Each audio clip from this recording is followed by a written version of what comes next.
The Ferrari SF-25 falters once again in qualifying.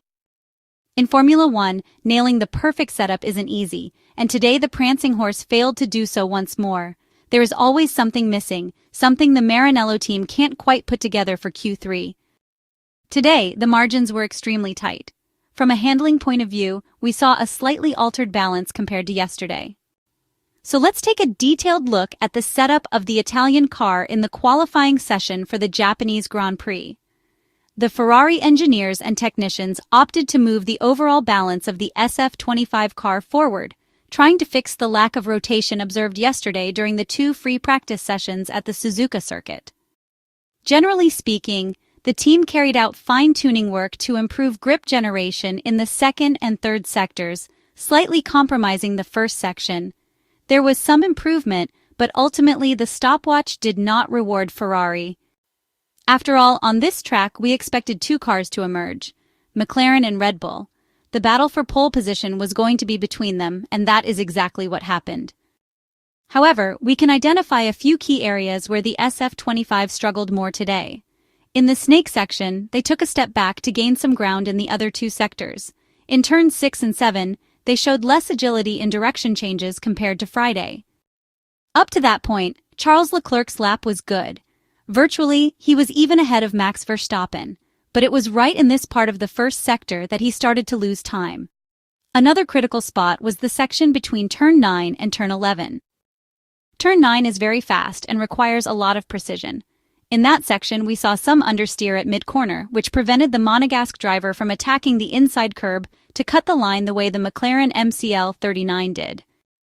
This lack of rotation then turned into oversteer on corner exit. Both Lewis Hamilton and Charles Leclerc experienced this kind of behavior on track, struggling quite a bit with handling. It was up to their talent to nail the entry without losing the rear on the way out. It should be noted that a slight oversteer is almost natural in that corner. Even McLaren had a slight excess of rotation on exit. At the exit of the hairpin as well, Ferrari's drivers showed too much rotation. Just in turn 11, car number 16 of the SF-25 lost about a tenth and a half. Yesterday, we mentioned a significant step forward was needed in turns 13 and 14, where both Ferrari SF-25 cars were losing as much as 3/10 in just a few meters. Today, the situation improved noticeably, with Charles Leclerc managing to maintain a consistent gap during the cornering phase. Let's now focus on the difference in racing lines between the SF-25 and the MCL39. Watching the onboard footage, we notice the difference in corner performance between Ferrari and the two McLaren cars, which we use as a reference. The MCL39 single-seaters were able to use part of both inside curbs, while both Ferrari drivers could only brush against them at best.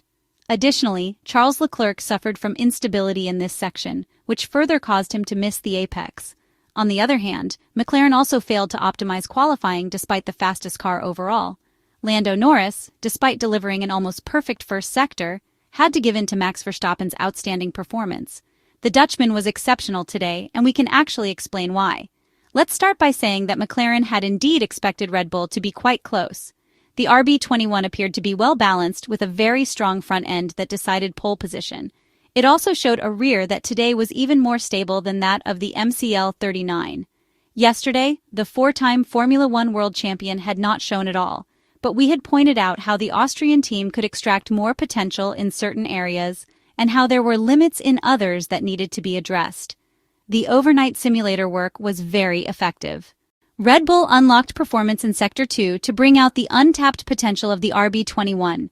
They made a solid step forward in the first sector too. As we have said before, the blue racing car has the highest level of aerodynamic load coming from the floor. During Q1, Max Verstappen complained about front-end activation, suffering from understeer in the first sector of the Japanese track. In Sector 2 and up to the final chicane, Lando Norris's MCL39 had a slight advantage. Max Verstappen stayed close throughout the lap, but at the final braking zone, he gained a lot. All of this while keeping in mind that through this change of direction, both McLaren and Ferrari did better, managing to use much more of the curb, based on the telemetry data collected from qualifying session. Overall, we can certainly say that Ferrari partially limited the damage with the Monegasque driver. The McLarens and Max Verstappen's Red Bull are very well suited to this track due to the way they build their setups. Doing more wasn't possible with this type of setup and the current package available to the Italian side. Development is awaited to change this trend in the upcoming races. Rationally speaking, Ferrari's real battle was with Mercedes, which builds its setup in a way more similar to the SF-25. Red Bull, thanks mainly to Max Verstappen, found that famous window where the RB21 flies and has an almost perfect balance. Just below or above that range, performance drops, especially considering how close the leading group is. The second-row finish achieved by Charles Leclerc at the end of Suzuka's qualifying can therefore be considered a good result.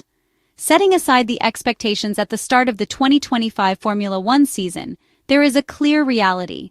Ferrari arrived in Suzuka with the same technical package used in the first two races, which yielded disappointing results, and with the current field of competition, asking for more is impossible unless McLaren and Max Verstappen lose their way. Charles Leclerc was very clear in his analysis, stating that he gave everything he had in his best Q3 lap, and that there was really nothing more to extract from the car that day. The Maranello team attempted to optimize what the SF-25 project can currently offer, and Charles Leclerc delivered his usual impressive qualifying lap, securing the fourth position. He explained that while it wasn't a satisfying result by itself, they must continue to work on closing the gap to McLaren and Red Bull and return to winning races. However, the Monegasque driver acknowledged that the weekend so far had been positive, and he felt much more comfortable in the car after the setup changes made the day before. At Suzuka, a lot depends on the confidence the driver feels in the car, and in this regard, progress has been made. The 53 laps scheduled for tomorrow's race will be approached with fewer certainties than usual. Due to the numerous red flags displayed in both FP2 and FP3, no team managed to complete a proper long run, so race pace remains an open question. Additionally, there is the variable of rain expected in the morning at the Suzuka circuit, along with the anticipated challenge of wind. Charles Leclerc confirmed that he was curious to see how the car would behave during tomorrow's race, especially in light of the weather conditions, and that they would see how race setup would perform and how tire management would impact the race. There are several possible scenarios that could unfold in the Japanese Grand Prix on Sunday.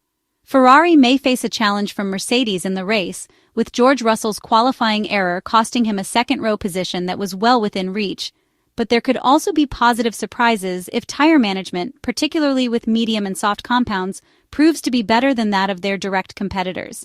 As we have seen, the difference between second and fourth place is just a few tenths, and it will be in these margins that the battle will be fought. Charles Leclerc himself confirmed that he felt much more comfortable with the car, and perhaps he hoped it could surprise them in a positive way.